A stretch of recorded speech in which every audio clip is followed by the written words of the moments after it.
background on what Gino Guidugli meant to the program and what he meant to Desmond Ritter and his development at the quarterback position? Yeah, I would say that's Gino's um, claim to fame right now is the development of Desmond, what he was able to do there. Look, Desmond got to Cincinnati. He had two offers. It was Eastern Kentucky and it was Cincinnati. And he was a great athlete who happened to play quarterback. And by the time he left Cincinnati, he was a great quarterback who just happened to be a great athlete. There was no way he would have been a third round pick 3, 4, 5 years ago. But a lot of that development is a credit to Gino, the work that he did. Gino is a very personable guy. He's a player's coach. And I think the best thing about Gino is he played the quarterback position at a very high level. Before Desmond Ritter got there, Gino was the best quarterback in the history of the program. Probably even the best player, honestly. As far as statistics, as far as accolades and accomplishments, there weren't a lot of players that have done or that did what Gino was able to do at Cincinnati before Gino. I mean, there's guys like Travis Kelce, but Travis didn't have a phenomenal career at Cincinnati.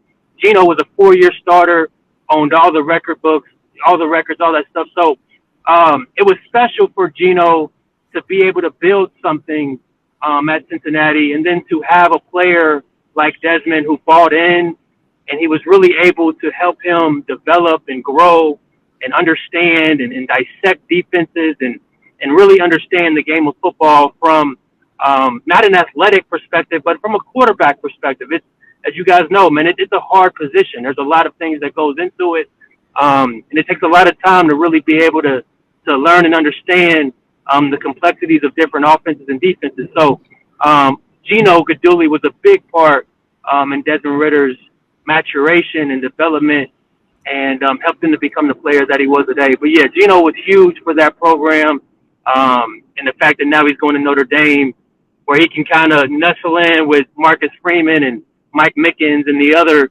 former Bearcat, and Bearcats high guys. It should be a good fit there too.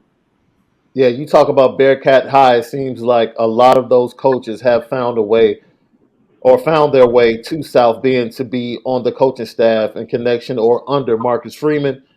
Just talk about what that culture was when they were all there together, under Luke Fickle. What was the core message within that program that ultimately led to that college football playoff berth? Yeah, Luke Fickle, he built a program that was people first.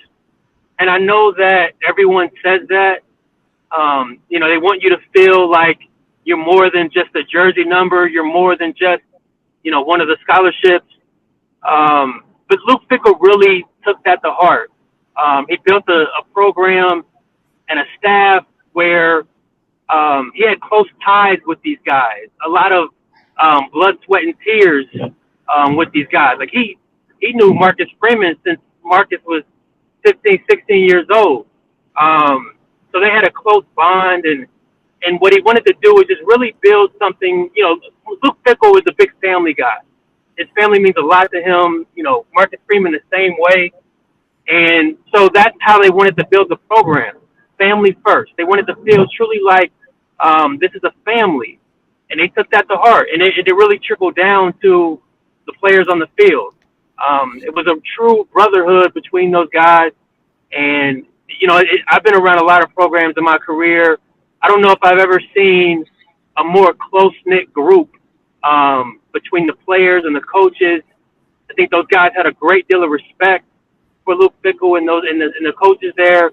But it was more of like sometimes that respect comes out of fear, right? But then sometimes that respect comes out of love. And it truly was the latter of like, they really loved this guy. He was like a father to them. And Marcus was like a big bro. And that's kind of the environment that Luke Fickle and Gino and Marcus really cultivated. And it translated to guys wanting to stay. Like, when the COVID year happened, nobody wanted out. Like, everybody knew that, we got something special here. And if we got an opportunity to stick around, and why not do it? Why not ride this thing out and try to really go for it?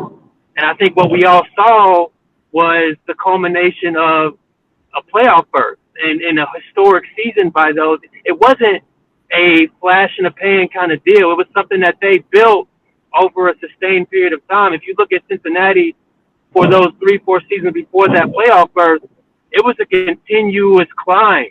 And it just kind of culminated with everything falling together, but also just those guys really buying in and working hard.